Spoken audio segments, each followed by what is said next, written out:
पड़ रहा है, क्योंकि हम सब इन राजनेताओं, राजनीतिक पार्टियों के गुलाम होते जा रहे हैं। तो जब तक हम पहले पार्टियों की गुलामी को नहीं छोड़ेंगे तब तक परिवर्तन नहीं आएगा। आपका 1600-1700 वोटों की आबादी वाला गांव है और यहाँ पर सबसे बड़ी समस्या है कि आपके यहाँ जो सामुदायिक भवन होना चाहिए वो नहीं है।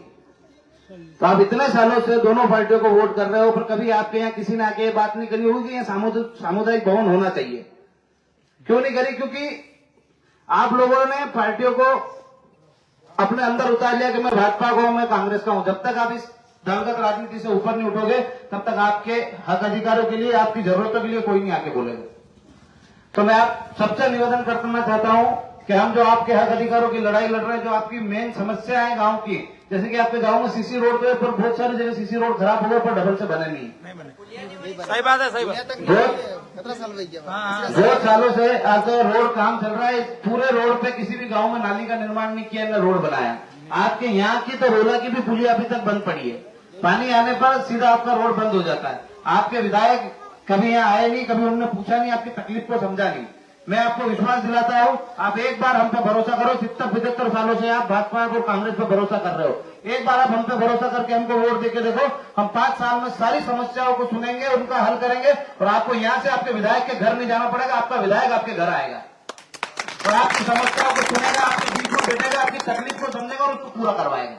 मैं आपका भाई हूँ और भाई बन के रहूंगा। विधायक का एहसास आपको नहीं होने दूंगा। हमेशा से आपके बीच में आके बैठूंगा, आपकी समस्याओं को सुनूंगा और यहीं से आपकी समस्याओं का निराकरण करूंगा।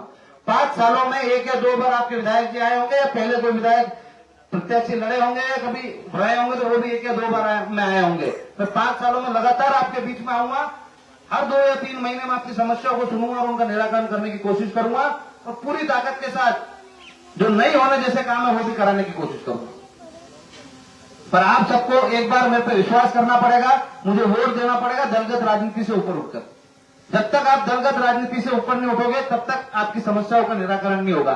तो एक बार आप सब दोनों दलों को छोड़ के हमारे साथ आइए। जैसे कि हमारे बड़े भाई विवेक जी पुरवाल, ईश्वरलाल जी, राहुल जी, कमलेश जी, सभी लोग किसी न किसी दल में थे। कोई भारतीय जनता पार्टी में काम करता था तो कोई कांग्रेस में करता था। इन सबने भी, अयूब भाई ने भी इनकी कांग्रेस को छोड़ा है, आपने भी भारतीय जनता पार्टी को छोड़ा है। इसलिए छोड़ा है कि हम अभी तक खाली उनके वादे सुनते आ रहे हैं और उनकी कमजोरियों को हम देखते आ रहे हैं। यदि हमारे यहाँ कोई आता है प्रत्याशी तो हम उसकी कमी छुपा के उसकी बात रखते हैं कि हम सिंबल के साथ हैं।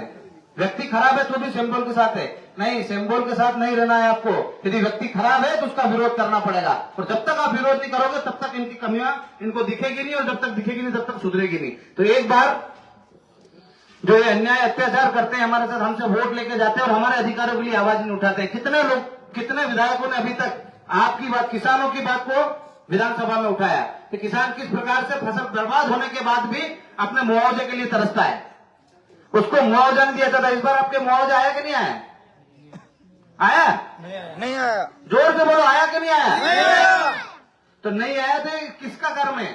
कि विधायक की जवाबदारी होती है कि वो यहाँ के पटवारी को भेजे और यहाँ आपकी सर्वे रिपोर्ट बनाए और आपकी यहाँ जितना नुकसान हुआ उतना मुआवजा है। मुआवजा आएगा भी सही तो 1000 या 2000, वो भी चुनावी साल है, इसलिए जितना नुकसान होता है 2 कुंटल या 3 कुंटल सोयाबीन बीघे का नुकसान हुआ है तो उसके हिसाब से ही मुआवजा मिलना चाहिए। पर अभी तक आपके विधायक ने कभी वहां जाके विधानसभा में आवाज नहीं उठाई कि किसानों को उनकी फसल बर्बाद होती है तो उसका मुआवजा उठाए। मैं आपको वचन देके जाता हूं, हर एक किसान की समस्याओं को विधानसभा में रखूंगा और पूरा भी कराऊंगा। इसी के साथ जय माता दी, जय श्री राम।